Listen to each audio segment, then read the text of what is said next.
I'm a hustler, baby. It's time for Hustle Her Podcast. I'm your host, Deshae Keynes. Hustle Her is all about inspiring women through real life experiences that have helped to mold and develop not only me, but my guests into the entrepreneurs and leaders we are today. If you're an enterprising woman determined to succeed and looking for a bit of motivation, a bit of tough love, and some actionable takeaways to be the best you, girl, you are in the right place. Hey guys, and welcome back to Hustle Her Podcast. As always, thank you so much for spending some time with me today. We have a few housekeeping that we always do. Big thank you to our sponsors, Brown & Company, as well as 59 Front. In addition to that, make sure you guys subscribe to the YouTube channel and head over to the website, hustleherpodcast.com, so you can sign up to be one of our VIP members.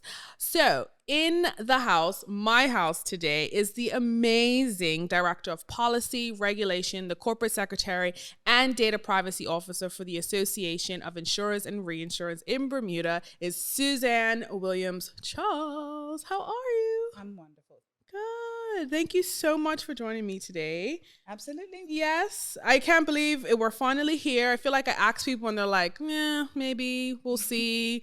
And then I think I finally got you like, yes, let's do it. Did. No, I was always up for it. It's Okay. just, scheduling. So Yeah, scheduling is always happy a problem. to be here. I've been watching a lot of them. So Good. I am, following a lot of amazing women. Yes, and you are one of them. So we're going to jump right in. Ready? All right. So just answer the question I'm going to ask with whatever comes to mind first, and we'll go from there. I feel happy when? I feel happy when my family's happy. Mm-hmm. Being a professional woman, and I've been doing roles that have required a lot of time, in the office, a lot of long hours. I'm an accountant by trade.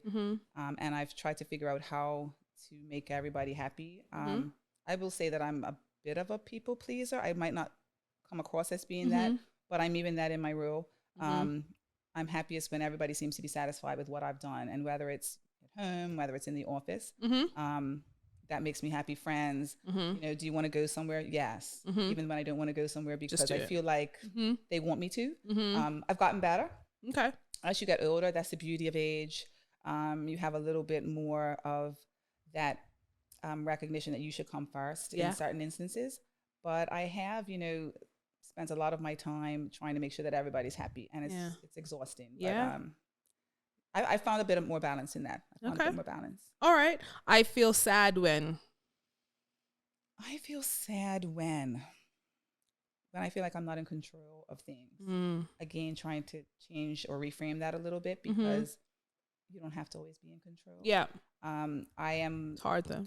It is hard for my personality, and I think control. I don't feel like I'm necessarily a controlling person. Okay. But I like things to be in order. Anybody that knows me knows everything from personal life, the way that things are in my home. I feel like my friends think I'm borderline OCD, but I like things a certain way. And when they're not, it makes me uneasy. So, I was traveling with a friend, and one of her family members is this person that can just get up and change her life like that. Oh my gosh. And slightly envious, because there's no way. I was talking to another person, and I said, I'm not sure how much money I would have to have in my bank account before I felt like I could retire. It's probably in the trillions, which makes no sense, right?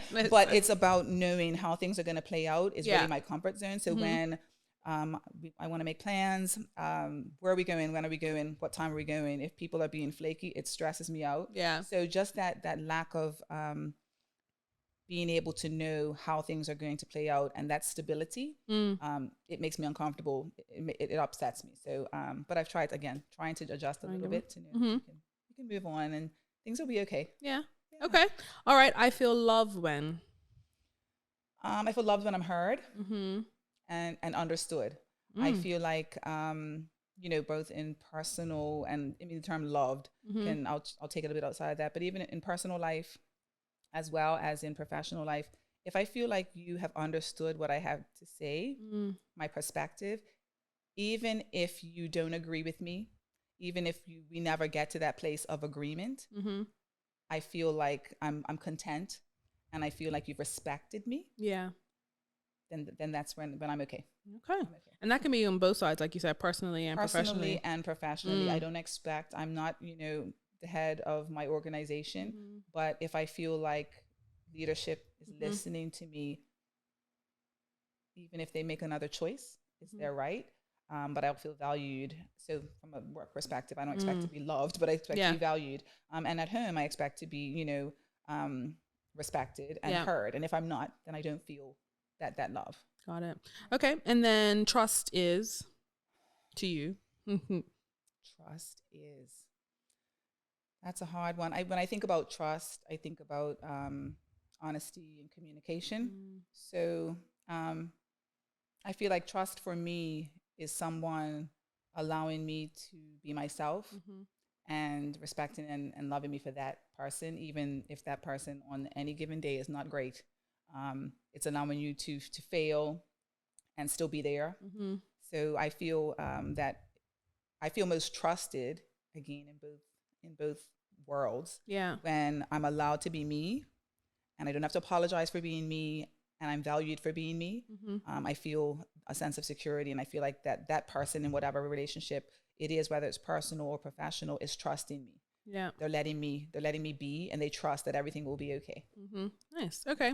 And then I guess I was trying to get away from these, but I feel like I can't. Like the who is your celebrity crush, or who was your celebrity crush? Oh my God. So this is terrible. My celebrity crush, I haven't had one in a long time because it's very hard to impress me. I feel that. But Bobby Brown, my friends are gonna die. Bobby Brown, yes, I would have never. First of all, yes. Guess that. He took a turn. Yeah. So I mean, I'm talking about my prerogative, Bobby. Okay, before Whitney Bobby. No, not current Bobby. But yeah, but I don't know if I've really ever, like, outside of that.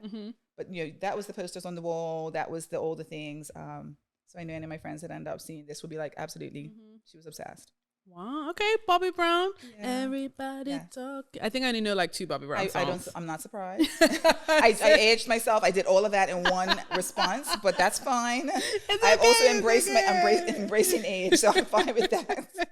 That's hilarious. I think I remember some New Edition songs, and he went out on his own post New Edition, right? Okay, so he's we're good. Done a lot. We won't go into all the We things. won't go to all the things. We'll just think of the positives and go from there. That's right. All right. So when you think of like when you get the most work done, or when you're the most productive in life, like what would you consider your zone of genius? I would say being able to keep multiple balls in the air. And I would say, wow. I think that's like my special power. Okay. I think that's what's led me to be in the role that I am in today. It's a very small office, and I have to do multiple things, and I'm expected to do them well. This kind of jack of all trades kind of scenario. And I think that I also work very well under pressure. I am a crammer. I mean, and I try to be better, but the term better, I think maybe that's not the right word. I try to take more time and plan ahead, and I don't think that's my good zone. I actually think that, if I'm going to speak on a panel and I look at the questions the night before in the hotel room, that's my sweet spot. I did that in college. I was not the person that was studying for exams weeks ahead of the exam. It all worked out. And I think that everybody's different. That's the challenging part, though, right? Because it always works out. Yes, and so why would I change? Exactly. I said that before. Why would I change my special sauce? This is This is my special sauce. But I do. So again, like in some of the roles that I've had, it's just keeping all the balls in the air, and that ability to be flexible, to think on your feet. That's when I feel like I'm at my best, when I have too much time. I feel like things go awry for some reason, right? Yeah. So when I don't think I would know what to do with too much time in the office. I don't know what to do when I don't have meetings back to back, deadlines, travel, all these things, pressure, a question coming in that I have to try to figure out. And like that is what drives me, that pace. I totally understand, because for me, it's if I feel over prepared, especially like when you're speaking on a panel, I feel like I've forgotten something, and then I'm like, oh my God, I should have said that, and you know what I mean. So I totally understand with you. I'm the best, like right before I'm reading the questions, I know what my answers are going to be. I'm prepared, but not overly prepared. Yeah, I go in most of the time with bullet points just in case, and I want to make sure that I make certain points.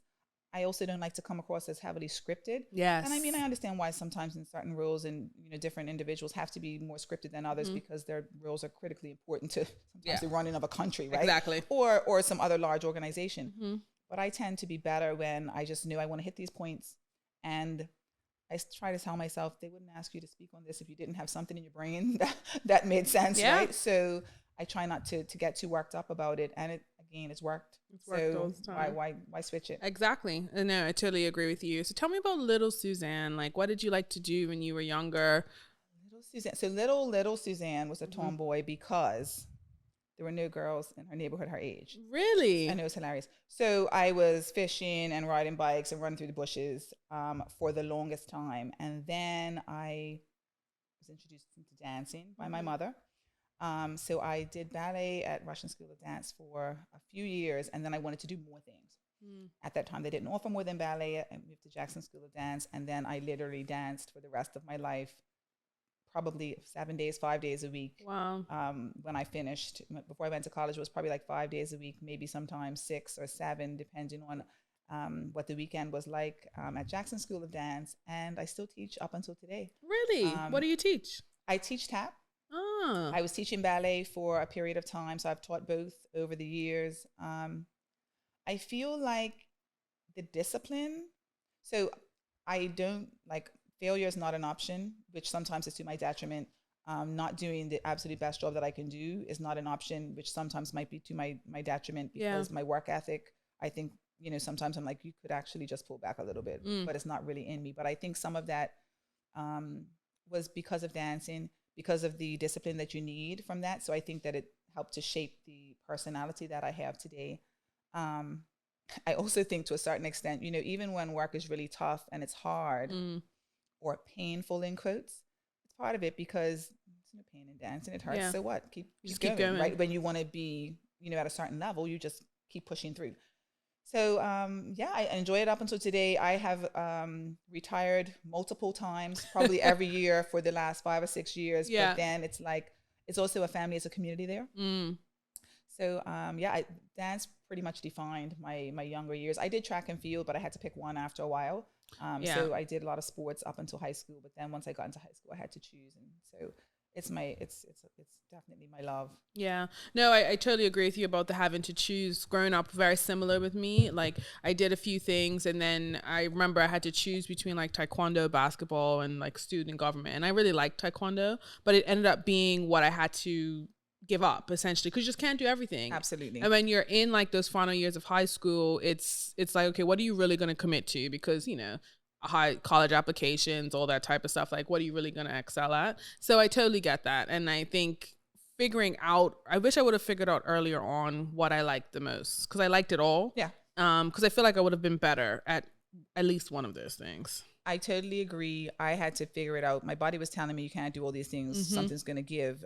Because different muscles, different those things, but also scheduling. Yeah. And to your point, you can't, in my opinion, you can't be amazing at something that you're doing part-time. Yeah. So, there was different organizations back then that brought people or invited people to dance from various of the schools to kind of, elevate your training and things like that. And you were invited to do so, and you were expected to put in additional hours. So I couldn't be playing netball, and I couldn't be staying after school for track and stuff like that. When I had to go to dance. Yeah. And I chose that. Yeah. I loved it more. It was a great sisterhood. I love that for the young dancers. I'm a teacher at United Dance Productions, and I love it for those young dancers, and I see it and I remember it. They fuss with each other, they met with each other, they love on each other, they help each other, they encourage each other. And that was a really great part of growing up, because you love the same thing in the same way. And nobody else relates to that. Yeah. So that's why you create that sisterhood, and those friendships will last forever. Yeah. I still meet up with some of these women that I danced with way back when we were like 8, 9, 10, and 11. Wow. We still get together and have lunch, have brunch. And it's like we never really skipped a beat, because we spent so much of our foundational years together. Yeah, that's really cool. That's one thing I didn't do growing up, because my parents believed in an extracurricular activity, but dancing was just never one. I was a tomboy for a really long time, and my dad loved that. He never had sons, so he was all for it. But yeah, dance was one thing I look back on and I'm like, man, I wish I would have done that. And It's not too late, Deshay. It's not too late. I think it might be. I think I might be a little late. I have rhythm. I don't have like two left feet, but it does. If I have to learn like anything choreographed, it takes me a really long time to get it. Yeah. So it's not like a comes naturally to me kind of person. So I just keep myself out of those situations as much as possible. So how did you know you wanted to go into becoming an accountant? So I did not. Oh. It happened just by accident. I did not know what I wanted to do. And there was a woman in my life, my god sister actually, that was studying to be an actuary at the time. And our families were very close. I was always there, and she was like, you should be an actuary or a lawyer, an accountant. And I noticed the fact that she barely came out of her room to eat. And I was like, I'm absolutely not being an actuary. Yeah. Because you don't look like you're having fun. Fast forward, she's had an amazing career. Yeah. But that just wasn't for me. So I said, I don't know what I want to do, but I need to probably leave and get and further my education. And so I chose accounting. It was a great choice because it's a great foundational, especially Bermuda international business. It was a great foundational degree. I probably learned very early in my career as an accountant that I didn't want to do accounting for the rest of my life. I didn't want to be an accountant, but I would just take those skills and move them on. And then that's what I did. Yeah. And then, so when did the switch into insurance kind of happen? So that happened when I went to the Bermuda Monetary Authority. So I left, I was at KPMG as an accountant for 8 years. I took a year off. When I had my son, I was a year off with him. And then I didn't go back there because he was a preemie. He was a micro preemie. He was 1 pound, 11 ounces. Oh. He's a miracle. So even, anybody that knows anything about public accounting, and when you're at that level, it's a lot of hours. It was almost impossible. Even though he was, out of the hospital, he was still, delicate. So I couldn't commit to coming back to that environment. The company was amazing. And I said, I need to find something else. The BMA kind of dropped in my lap. I went and I talked to them and I started there in supervision. And so, of course, I was supervising insurance. And so I had done audits of insurance companies, but I had done a lot of audits. So then that's when the focus in insurance started. I was there for 10 years at the BMA, a little over 10 years. Oh. And then I left I went to one of our larger insurers in Bermuda. I did compliance work there. And then I was there for 3 years. And then I ended up coming to ABR. Wow. Yeah. It's crazy how life takes you through different things, right? Yeah. Did you ever think you would be kind of in the position that you have now when you first came into the workforce? No, I didn't. But if this podcast can inspire anybody, and I've told people before that I've talked to about career paths, the best thing I did at the BMA was everything. And what I mean by that is I worked in numerous departments as they were in various stages of infancy and as they developed. So I did supervision, I did processing of licenses, I dealt with companies that had compliance issues. I did some international travel on the policy side because it was a small organization at that time. And I firmly believe that those varied experiences lent me all of the skills to be able to do the jobs that I've done since then, and specifically this job, because I understand a multitude of perspectives. So coming into this job, it's really about, I feel like I'm the conduit between Bermuda and the regulatory environment and the global regulatory environment and the members of our organization. And that's kind of what I do. But from a local perspective, I just think it's really important for me to try to figure out how to make everybody happy. Yeah. Because international business is critically important to our economy. But Bermuda's my home, and I think, Bermuda and Bermudians are important too. Yeah. And so I try to find this balance between Bermuda's voice being heard in the international business setting and around that table, but also the international business community's voice being heard in a Bermuda context, so that we can all live happily ever after. Exactly. So yeah, I didn't see it, but I do know that when I left the BMA and I was doing the work there, you don't realize why something's important to you until you finish doing it. So when I moved on, I enjoyed my time in the private sector. I will not say that I didn't, and I learned, but I feel like something was missing. And I didn't realize that until I moved to ABR.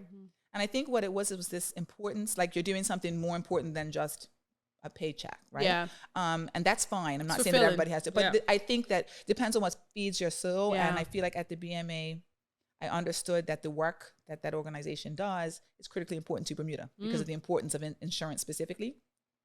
And I feel like ABR is somewhat as important, Yeah. if not, if not as important, close to as important as an organization in helping bridge that gap between this major, economic driver of Bermuda and making sure that Bermuda stays an international business center, stays economically strong, all those things. And it just means like it's a little bit more important. With that's more stress. Yeah. So I will little say bit. it's a lot of pressure. It's a lot well. of pressure. Yeah. And so I do know that I do feel like I'm under a lot more scrutiny and a lot more pressure, but it feels like it's worth it. No, I get that. And I guess with those types of roles, because I felt similar at the BDA as well, because you're in like positions where you're selling Bermuda to certain people, but you're also selling Bermuda to Bermudians and the sectors that we represent as well. So it's very much like it's a different type of weight on your shoulders when you're doing the work. And you have to like it, right? You have to be really invested in it, be able to sing the Bermuda story. Everyone's singing from the same hymn book, as Jeremy Ramsey would always say. That's a direct quote. But making sure that we're all on the same pages. And seeing the value across the board, it's difficult to do, and you feel that weight on that pretty heavy sometimes, and you get a bit more invested as a Bermudian as well in those types of roles. So I think it's important to have people in those roles that are Bermudians, because you get it. But so you've had a few different careers, few different jobs in your career, I should say. How do you know when's the right time to go to the next opportunity? I feel like you have to follow your gut. And maybe not always your heart, maybe your head sometimes. I think I loved working at the BMA. The BMA will always have a sweet spot in my heart. I say this all the time. I left the BMA for probably 2 years, and I still kept referring to, when I would talk about them, I'd be like, I'm not there anymore. Because I was there for so long, I was there as they grew. I have a lot of friends. I made lifelong friends at that organization. So when I left, it was the right thing to do for me as a human in my career. But it was hard to leave. I was emotionally attached to the organization and the people there. But I had to be practical. I knew that, if you wanted to take that next step, sometimes you have to jump.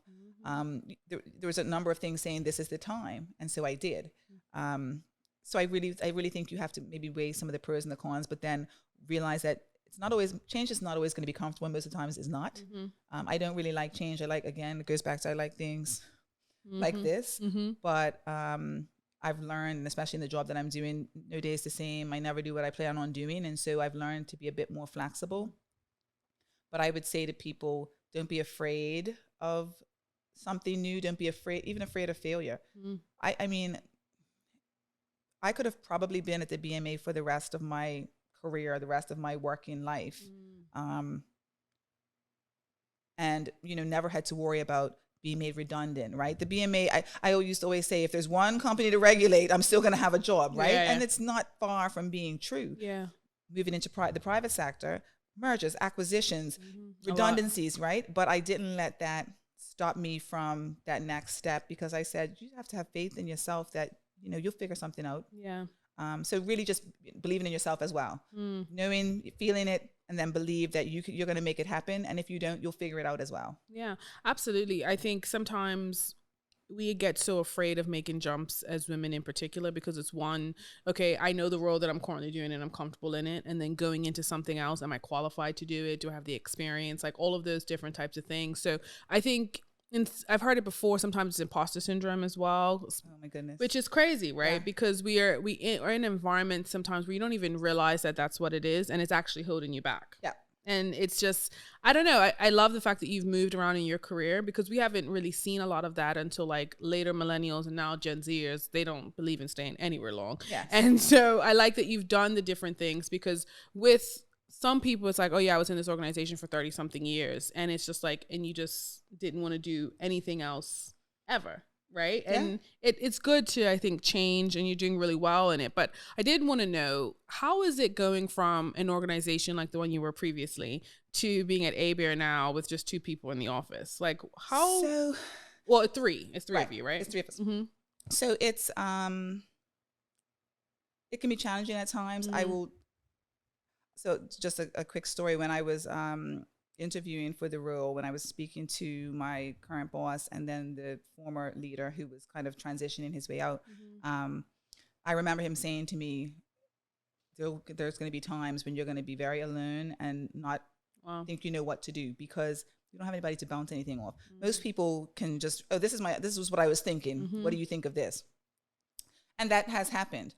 But it's made me grow so much. I mean, there are things that I don't think there's anything that my CEO has asked me to do that I've thrown up my hands and said, I don't know how to do it because I went to Clark Atlanta University. I always use our motto, find a way or make one. Yeah. I will find a way or make one. I will figure it out. And I try to tell my son that all the time. I'm like, there's nothing that you can't figure out how to do because first of all, we have the internet. That's number one. There you go. And you know people, right? So you ask me to do something and I sit down and if I don't know how to do it, I figure out who can I contact that can give me some direction, give me some information, or where else can I find that information? And then I use that and I put it together and I make it happen. And so from that perspective, I think I've been able to overcome that largely or figure out ways, to change the way that the organization operates in order to take advantage of the skills and talent that are that I'm connected to, that I'm able to access. So I've done that as well. Also, I call myself I'm an extroverted introvert because and people are like, no, you're not. I'm like, I am. Like it's the pain involved with me having to do most of the things that I do. And I've said to my CEO before, okay, my extrovert meter is doing this. Yeah. I gotta go. I gotta go. I'm done. Right. But it also goes back to got to do what you got to do. And I'm going to do it well. So when people say, oh, you would never know that you really don't want to be. And I'm like, because if you knew, I wouldn't be doing it well. Exactly. And that's not an option. Yeah. So that's also exhausting. Yeah, exactly. Right. So with having fewer people in the organization, that feeds my desire to not have tons of people as my baseline personality. But yeah, it's fine. I mean, we make it work. We make it work.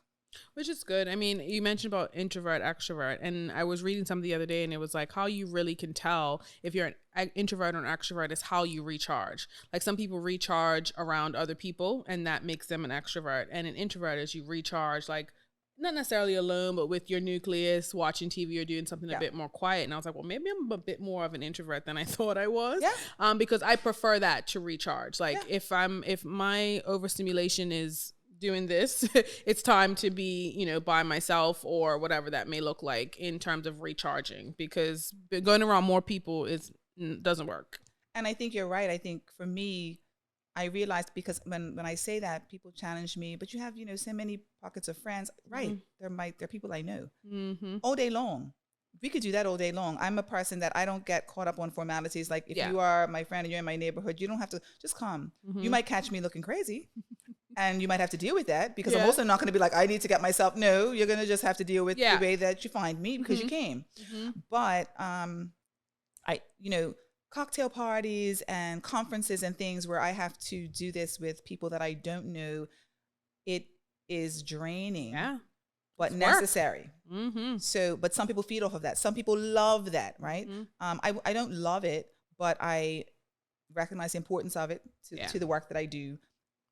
I recognize that I have to do it well in order to support the work that I do. And so I do it. But it's, to many people, they're like, oh, you must love. No, absolutely not. I totally resonate with that. I mean, one thing sometimes you're just like, oh God, I got to network at this thing. It's almost like you got to put on a cape or like a mask. It's like, all right, let's go do this. But you understand why you have to do these things. Some of the best connections I've ever made, professionally or personally, honestly, have been through those uncomfortable situations. And knowing when to kind of pull, your trick kind of out of the hat, like your unique thing about you in a conversation, all those types of things. We were doing that the other day with the interns. It's like when you're networking, like what is it about you that is like, I didn't know that about you. And a lot of them, everyone needs one, right? Yes. And so you do that networking. It's just, you cannot imagine the amount of people who actually feel like that, who don't enjoy it. I also think it's important for people to hear it. So I'm involved in an organization called We Speak, and it's about supporting people through their public speaking journey. And the reason I'm raising that is because even with me going into that organization and being involved, some on the board, and I'm being involved with some women that, are very senior in their roles, they speak all the time, just understanding that they have fears around that as well. So it's the same thing, when you see people doing things well, you think, oh, this is so easy for them. I can't do that because I'm afraid of this, or I can't do that because that makes me uncomfortable. Yeah. So that's why I feel like, I don't have any problem saying, I don't like doing this. So just because you see me doing it and you think I'm doing it really well, don't think that you can't do it. Yeah. I just had to push past that. Yeah. So having that, realization that everybody's human and they have, their flaws and they have their insecurities and they have all those things, but you can take that kind of to another level in order to advance yourself from a professional perspective. And I think it's very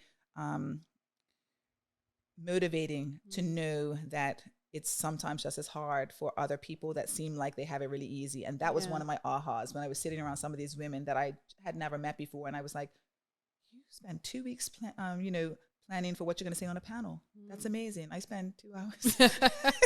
It's true though. And it was like, and it made me feel, like, okay, it's not as bad as I thought. Yeah, exactly. It's okay. Yeah, it's totally okay. Yeah. So when you think of like being afraid or like challenging moments in your career, like what are some of the things you would say? I wouldn't necessarily say afraid, but things that have been really challenging, and how have you kind of overcome them? So, taking on this role was intimidating. The woman that my predecessor, she did an amazing job. She was very well respected. And, when you are taking on a role and they're like, people consistently bring her up, not bringing her up in a way that was meant to, dim my light, but just saying, oh, this is the role that you're doing. They knew who she was. Right. So, and I knew that she had done an amazing job. Also, again, as a woman of color, as a woman, and the imposter syndrome thing, I can remember the first bit of correspondence that I had to send out for the organization. And when I say I had the mouse, like, press and send, because once it's gone, it's gone. Yeah. And it was all of the, am I saying the right thing? Are they going to read it and say that doesn't make sense? Because I had to analyze something, et cetera. And then I sat there and I said, I'm sorry, they hired you for a reason, right? Just put your big girl panties on and press send, right?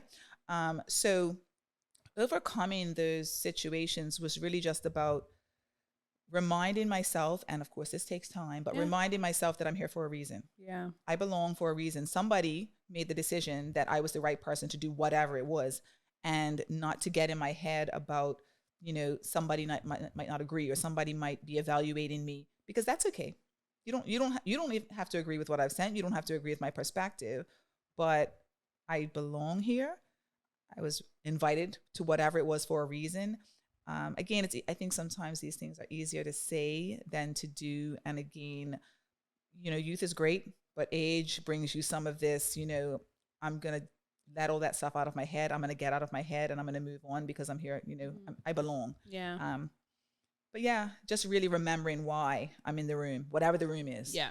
I know it's very interesting that you say that, because you find yourself, I know I do sometimes, in rooms with people and you're just like, Jesus, why am I here? Yeah. Right? Like there's people here that are so far along in their career, but they wanted my opinion on something or whatever they may feel like. So that may feel like, so I totally understand that. And you have to like, it was a panel that my dad was on last year actually. And he was like, you kind of have to get in the mirror and you are smart. You are kind and like you do that. So I do that so often. Like you do not realize how much you have to kind of talk yourself up. And I wonder if is it just a woman thing? Is it a person of color thing? Like, do we feel like everyone feels that way? Or do you think it's just a unique to us as women or Black women? I think it could be a mixture of all of those things. I think it also has a lot to do with personality, right? You've met these people that they think they're amazing at everything and you can't tell them otherwise. And that's great for them. And then you meet people that are the exact opposite, that are literally think that they're horrible at everything and they're actually amazing. Yeah. So I think that those are personalities, I think, but also I think you can't take away from the history, the path that people of color have taken and feel like maybe these things aren't for us, or my God, I have to be amazing or it's going to get yanked out from underneath me. Right. Again, I've reached a stage in my career where I feel like I tell myself I'm not worrying about any of that because I'm here for a reason, and I know my worth. I know the skills that I have, and I know that I'm good at what I do. Yeah. And that's not to be inflating yourself. That's literally to be, these are facts, right? I'm doing this, but it's not easy to do. But it's important for us to do. I've taken away from, as a woman of color, I've taken away from how I need to dress, how I need to wear my hair, how I need to do these things. I've had, if my friends are watching, they're gonna be like 70,000 here. Yes, I have. So, I have put braids in my hair because I was tired of doing it and I was trying to grow my hair out. And would I have done that in my 20s? Absolutely not, because I would have thought that people would have judged that this is not professional and all those things that we had been told. But a couple of years ago, I was like, pretty sure nobody's going to fire me. Pretty sure that what I bring to the table in this organization far outweighs the way that I wear my hair, right? Far outweighs the outfit that I decide to put on today, and I've gotten out of my head about those things. And I think that women struggle, especially women. I had lunch with an amazing woman just the other day, and they talked about, this idea of sometimes, even dimming your light a little bit so people take you seriously. We still have to do that. It's insane. Yeah, it's insane. I was talking with a friend of mine, and her manager said to her she had kind of ascended in the organization quite quickly. And the manager kind of came to her and was essentially like, look, you deserve this promotion. We think you deserve it. But we think that you should kind of take a back seat to like doing speaking engagements and like announcing it in the organization, because we don't want people to feel essentially some type of way about it. Unbelievable. And she called me and she was like literally in tears. She was like, so did I not deserve it? Did I deserve it? You just literally took it away from me. You diminished the entire promotion exactly by it. And she was just like, Deshay, like, what in the world? Like, how are we still doing this? She's like, my numbers are better than everyone else's on the team. People have been doing it for X amount of years, and this is what I'm still having to deal with just because I'm younger than 40. Like, she just couldn't believe it. I was actually at a loss for words. She's calling me for what to do, and I'm just like, wait, what? I'm sorry, repeat that again, because I was so like dumbfounded by the conversation. She's like, I got pulled crazy. in. It sounds crazy. It doesn't necessarily surprise me. Yeah. Unfortunately, because things have changed, but not that much. Yeah. Yeah. But that is the world that we're still living in. And it was a woman. Her manager was a woman who came and told her that as well. I've heard these stories as well. I've heard stories of women managers asking women professionals to do things to make the male professionals' lives more easy, because I guess that's a woman's job thing. Yeah, I know. It's hard. I had a manager say to me a really long time ago, she said, I was hired from the neck up. And I just started laughing one day because she used to say it all the time. And for the longest, I was like, what's she talking about? And then one of the guys started saying it because someone had asked him to pick up something. He was like, I'm hired from the neck up. Just like how you're hired from the neck up, I'm hired from the neck up. Like, I'm here because of my brain and what I can do. And I think someone asked her to file. She's like, no, I'm not doing it. Yeah, it's not my job. Not my job. And you probably wouldn't ask a man to file. You sure wouldn't. If it wasn't his job. Yeah. Yeah. I know. I'll do my job all day long. But all don't day start long. asking me to do things because I'm not even sure what year it would have had to have been for me to be okay with you asking me to do a job because it's a woman's job in quotes, that you wouldn't ask another male to do. I'm happy to pitch in, but as long as everybody's pitching in, right? For something that, again, organization that I'm in, it's all hands on deck. This again, another reason why did you ask me that I'm happy where I because we don't deal with there's really no office politics per se, because there's a few bit of people. Everybody knows, like, I will do anything from help ordering the catering to having to, meet somebody like everybody does everything all hands on deck when it makes sense for events and things like that. But yeah, I hear these stories all the time. It's just so crazy. But I guess a woman in your position and, moving in your career, what would you tell a younger woman going through some of the things that you kind of went through? And I know you said, where you are now in your life, you're like, forget that. I know why I'm here. Like, what would you give to a younger woman going through that? So I will say, and I must say that I think I've been pretty fortunate with respect to my path, because I've had people that have believed in me and promoted me, supported that. At the BMA, I had that. I left as the deputy director, and I reported to, the individual I reported to brought me through and promoted me to that role when I left. And where I am, we need to get a lot done, but my current CEO gives me a lot of opportunities. And I will say that I speak to other women, and they say all the time, that's not always the case. I mean, he is the CEO, and he will get a speaking engagement, and if he's busy, he will say, I can't make this, but Suzanne can probably do it. And sometimes I'm like, I'm sorry, what? What am I speaking? But the opposite tends to happen for others, where they have leaders or people above them that do not give them those opportunities if they can't make it. It's, well, I'm unavailable, and that's the end of that. Yeah. So I have been fortunate to have people, for whatever reason, that have pushed me, have given me opportunities to increase my profile, increase my experiences, challenge me in those ways. So getting back to your question around what I would say find that person, right? It's not always easy, but find that, not just mentor, but sponsor. Yeah. We've talked about that a bit in our D&I workshops and things like that, but it's not the same thing. Your mentor can be someone that's your peer. Your mentor can be someone that's beneath you in the food chain, but can provide you a great amount of advice. But a sponsor has to be someone that can help you move in the organization. They have to have enough influence to be able to say, Deshay is amazing, and I think she should be brought into this project. She should be given this opportunity to weigh in on this particular issue. And mentors can't always do that. Sometimes your mentor and your sponsor can be one and the same person or at those levels. But I think finding someone that can help you move in your career is very important. And they can also give you that confidence, because if they can weigh in at a senior level on your contribution, your take on an issue, you can bounce things off of them, then you can get a good sense for how you're perceived in the organization more broadly. So I would say, try to have someone in your life or in the organization specifically that can help you to actually move forward. No, sponsorship is so key, right? And I love how you broke down the difference, because a lot of people don't know. And speaking my name or your name in a room when you're not there to bring you into something is so important. Like being able to be invited into the fold or into a particular club that you wouldn't have had access to because someone spoke your name in a room is vital. It's something that you can, it's unmatched. It's better than the mentorship or the networking, all of that. Like, you know what I mean? Knowing that you have someone that's your sponsor as well. I can appreciate sometimes you don't even know who some of these people are. It's so crazy to me.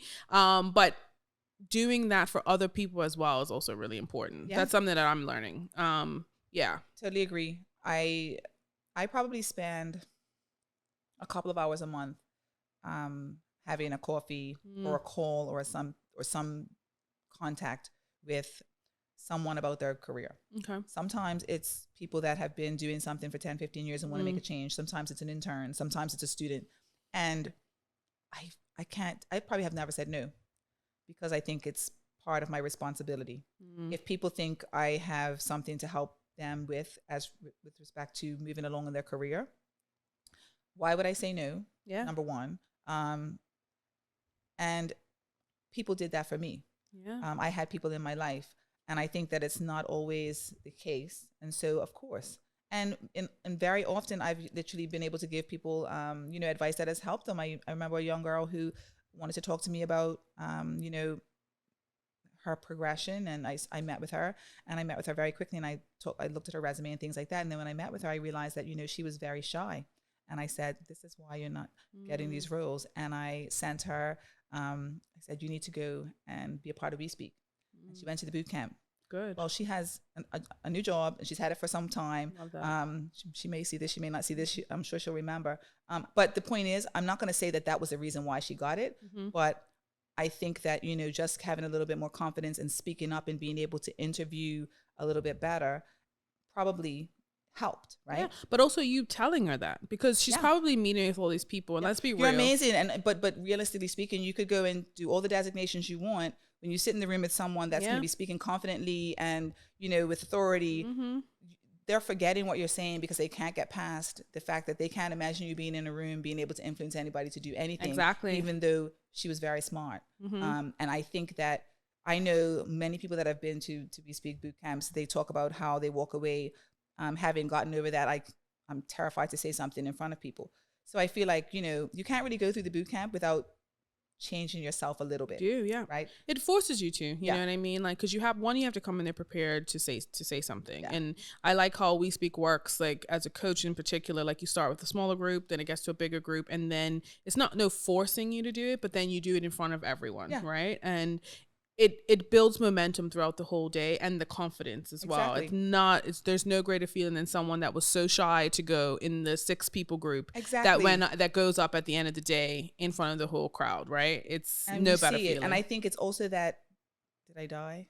You didn't. You didn't. You did not. You probably felt like you were going to. Yeah. Like when Yeah. somebody said, this is what you're going to have to do, you probably said, I'm not going to make it. Yeah. I'm going to need the paddles, but somebody's going to have to bring out the paddles. It's the truth. But you make it. Here's the thing though, with all the, and I'm sure you feel the same way, if all the public speaking, all the panels, all the everything, I've been in a public speaking class since I was born. My dad is a PR professional. Like I still get nervous every time I have to go up and speak in front of people. Like your heart is racing, you know what I mean? Not like unprepared, but just nervous. You know, I don't think that ever goes away, you know? And I think it's also a good thing. Like if I don't feel nervous, something's wrong. You know? I say that to people all the time. Yeah. You know, it's normal to feel nervous.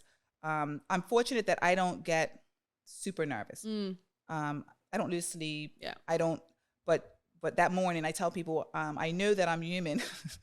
I know that I'm human because whenever I have to speak, I don't have an appetite. Oh, same. And anybody that knows me knows that me not having an appetite is rare. So I don't have an appetite. Yeah. I'll probably have coffee, you know, and I don't really I'll pick. And then, but like you said, I don't really get nervous like that. But before, maybe half an hour before, just before getting on, a little bit of adrenaline, heartbeat starts to pick up. And then as soon as I start, it's over. Because so fortunate in that respect. But again, it's not like I have no reaction to it. It's normal. Yeah, it's normal. And that's a good thing. And I think once people do it, you get, you know, you get that that's and the more you do it, because some things that I get used to more be comfortable. Yeah, I used to feel like that about almost every speaking thing, but now like it's only really when I'm doing large panels, because I now, you know, speaking in front of groups of students and people, like I've done that so much. It's like my everyday life that I have no reaction to that anymore. That's fine. But you know, if I have to travel and do panels overseas and things like that, I will still, you know, have that time in the morning where I'm like, I don't really want to bother with anybody. I want to just be to myself. Yeah. In front of it. So yeah. You mentioned something a little earlier when you had your son, how he was a micro preemie and you adjusted your career. Like what, if at all, outside of that has been some of the changing kind of things that have happened in your career and personal life when it comes to balance? Like how does that work for you? So I've talked to a few people about this. This work-life balance thing does not exist for me. Unless I'm redefining the term balance. And when I think of the term balance, it means things are going to be equal. No. So in that way, I do feel like it depends on the role that you have. So in the role that I have, I do have a lot of flexibility, right? I have to sometimes, you know, travel a lot. I'm traveling on weekends. I'm working on weekends, depending on the event that's there. But then that means that if whatever day of the week, because I have a small office, and then I can potentially take that time, take an afternoon or whatever to get done what I need to get done.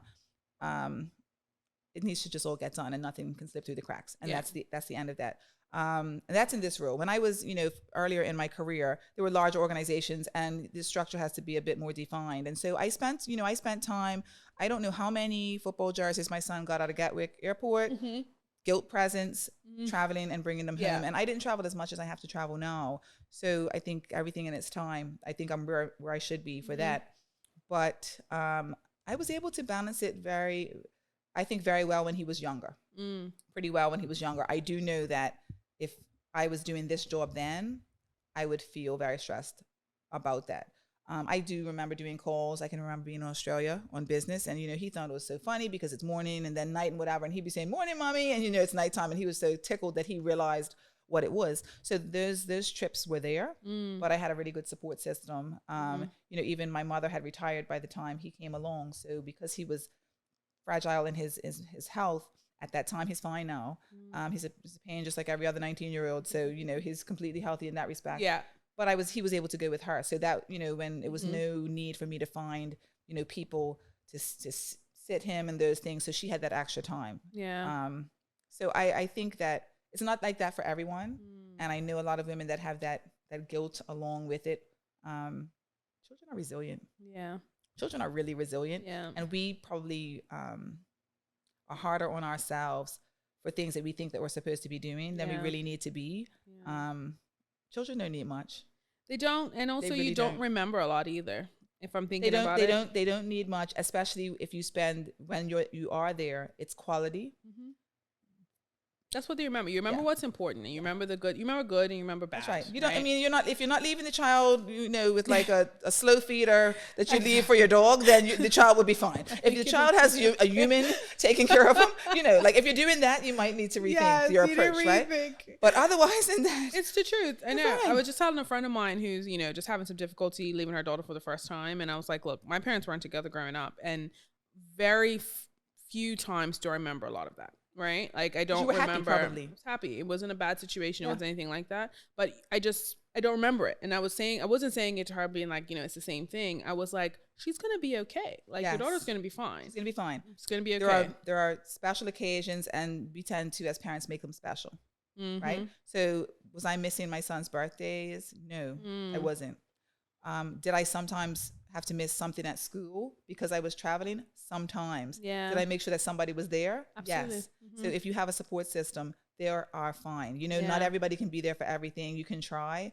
My personal opinion around that is it also creates resilience and stability within a child. For example, I know people that will say with pride, and this is not a criticism, my child's never been away from me. My view on that was, well, they might not know how to survive without you, and is that good? Yeah. Right. So, and I'm not saying leave your child for weeks, right? But my point is that, having a night or a staycation or going away for the weekend with your significant other or your girlfriends or whatever the case may be, and your child being with someone that loves them, nurtures them, and is going to take care of them is probably not the end of the world. And it will let them know that I can be okay without my mom. I can be okay without my father. It's not the sign of a bad parent. But again, this is not a criticism. It's just my perspective. So I think you need to recharge and re-energize. And as long as they're taken care of, it's probably an okay thing for them to know I can make it. That too. And then also seeing your parents happy, is also huge, right? I have a friend who lives overseas who recently got divorced. And she was saying to me the other day, she was like, my children, not her children, her son said to her mom, "You're so happy now." They can feel it. And she literally, she was in tears. Yeah. She was like, how unhappy was I? That he can feel it and know it. Already. That's right. It hasn't even been 6 months. That's right. And so it just goes to show being a happy parent, or just a happy person just in general, reflects in so many different ways that even children notice. And he's only 7 apparently. Yeah. I used to use the phrase, you probably should go away sometime, with your partner every once in a while, assuming you're in that relationship, to remind yourselves why you like each other. Yeah. Or that you like each other. Yeah. Because doing the day-to-day, working, whatever, can get to that point where everybody's just on this autopilot. And it can be stressful. And I know a lot of people that I've talked to over the course of the years, they say that, their husband or their wife or whatever, they fight most about parenting stuff, right? And they talk about, when we go on trips, we don't fight. Well, right, because it's the kids are not there. The kids are not there. They are the master instigators. They play one against the other, all those things. So just it's okay to take some time for just you, where you don't have to worry about those things that you have to make decisions on, that are some of the primary things that cause conflict. Yeah. Because sometimes, conversations aren't had in front of going into situations. You might have a child and never had the conversation about X. So now you're clashing on how you deal with X. So every time X comes up, there's an issue. Okay, well, you know what? Go away for a weekend and you never have to talk about X. Yeah, ever again. Right. You'll be fine. Talk about all the things that are the reasons why you're together. Yeah. And then you'll remind yourselves that you still actually like this human, and then you move on. Yeah, and then you move on from there. So when you look back at your life and even where you are now, what would you say has been not necessarily your greatest inspiration, but things that have propelled you forward, your why you get up every single day? I'm competitive. I could try to come up with something that wasn't true, that sounded all, I literally am competitive, and not with other people, but with my best self. And so when I feel like I might not want to do something, I think about, and the result will be what? And it normally goes to, I won't be in the best physical shape that I want to be in. So why do I get up and go to the gym? Because I like to, the other day, carry my groceries, all of them at the same time, from supermarket down to, the poor little boy, here's your tip, but no, I don't need you, sir. I don't need you. Give them all to me. And you know what I mean? That's the competition with myself. Even at work. Do I work hard because of other people? Of course, I want to be seen as doing a good job, but it's more about me. And so my driver in every single thing that I do is, am I making myself feel like I'm being the best that I can be at that? Am I a little competitive on other things? Yes. I had to give up. I had to give up spinning because I was going to kill myself. Because I was in spinning and it was women that are 25 years old, and I'm looking at the screen and I'm like, I want their numbers, and I'm forgetting that I'm double their age, and I'm like, I'm gonna have a heart attack. I had to actually let the whole thing go because for fear that I was going to literally I'm dead serious. I get it. And I was like, you're gonna have to just go for a walk because it's pretty pretty benign. You probably won't die, but you will die on this spin bike if you don't stop it, because that's my personality. So yeah, it's not anything, I wish I could come up with something that sounded a bit more prolific. No, it's me wanting to be the best that I think I can be in various areas, or what I want to be, and it drives me no matter how I feel. Physical health, mental health, all those things. Yeah. So what advice would you give, I guess, other women kind of coming up, and if they're navigating, I don't know, a career shift in some sort, or they're thinking about, having kids in that balance or non-balance that they have, what advice would you give to her? I think I would say be very honest with herself about what she wants, and also the why that we just talked about, because and is it because you yourself feels the need, or is it because this is where everyone else is? This is where everyone else is going. What is your priority in life? If it's the happiness and stability of your family, do you need to take this shift to do all those things? And when I say the happiness of your family, I don't mean not to put yourself first, because this term, happy wife, happy life, it's the same. Happy mother, happy children, right? To your point that you made about your friend, like they feel you. Yeah. So if you need to make a shift to continue to be happy so that you can create a happy environment for the people that are important to you, then go for it. And what I give to people, advice I give to people, I've given it to my own son about careers, is try to find something that you really love to do and figure out how you can make it a job. And don't stop thinking about it. Don't be constricted by what you think the job is, right? I talk to people in insurance about all the time. These things can also be translated into a career in international business if that's what you want. But you don't have to be constrained by these cookie cutter rules. Figure out how you can do something, because you're going to be doing it for a long time. So, when you're, I think, maybe in the middle of your life, and you're trying to figure out something to do, that might seem a bit scary. Like, how do I choose? How can I make a choice? But I've seen amazing women turn a desk job and embark on these entrepreneurial ventures and knock it out of the park because of the fact that they've seen so much, they've done so much. So I would really say make sure that you are clear on why you're doing it, because otherwise you're probably not going to succeed. Yeah. And then be fearless. Be fearless in it. Yeah. All right. 2 more things before we go. So in the beginning, I was asking you, I feel when, I am when. So I guess lastly is, I am successful when. I am successful when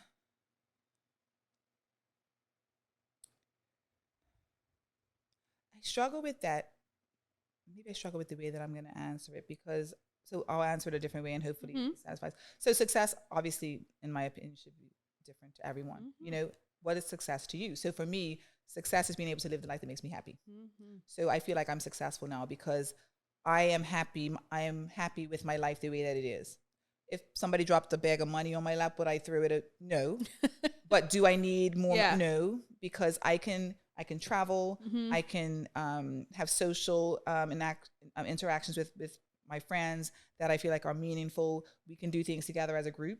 I can give my son the life that I would like to give him, which has nothing to do with being spoiled at all. It's just affording him, the ability to see things and experience things that I never did. Yeah. More because we're a different world now, right? Yeah. So, I traveled all the time with my parents, but we were back in that generation of we went to the United States. Yeah. That's what you do. Yeah. Right?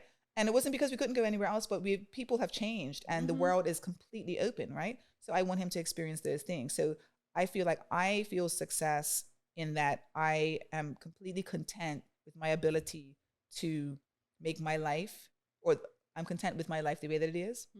I don't necessarily need more to be happy.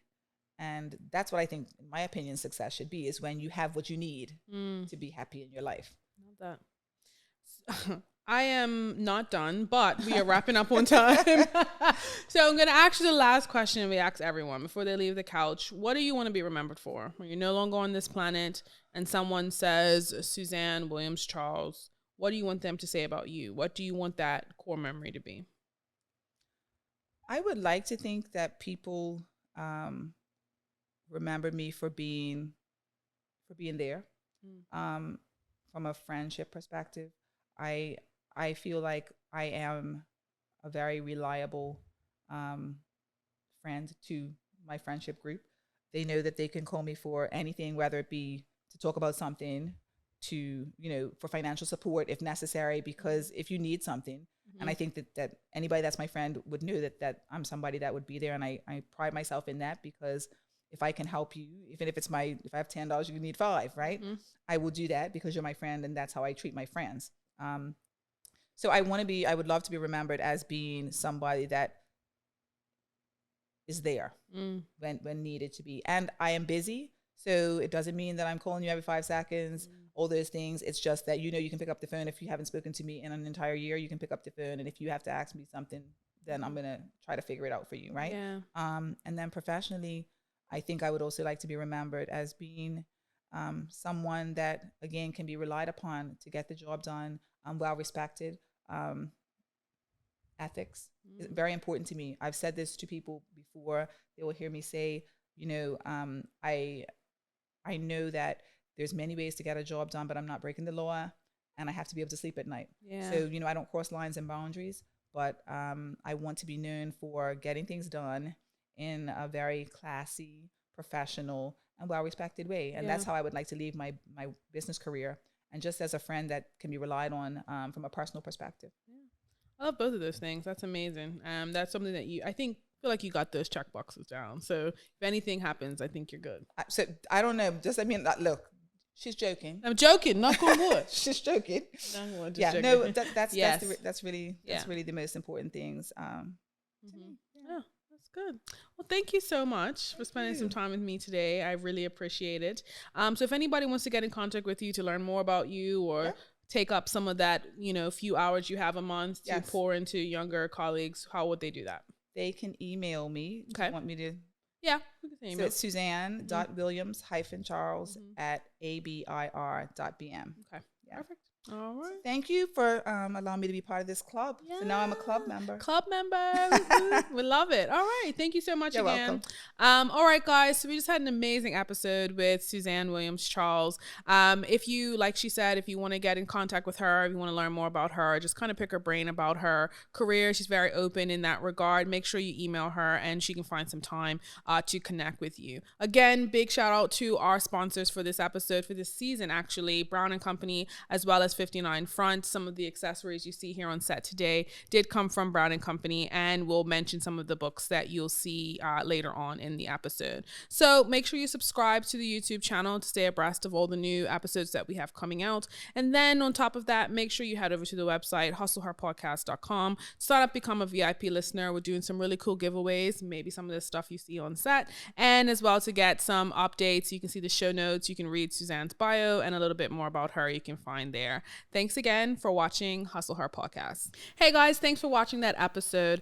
I don't know if you saw, but we did have some books on display. Our sponsor this season is Brown & Company, and their bookmark curated some books for us. The first one was The Secrets of Tamarind. Then we had The Mental Wellness. And finally, we had The Cultural Treasures of the World. All of these books can be found at the bookmark at Brown & Company.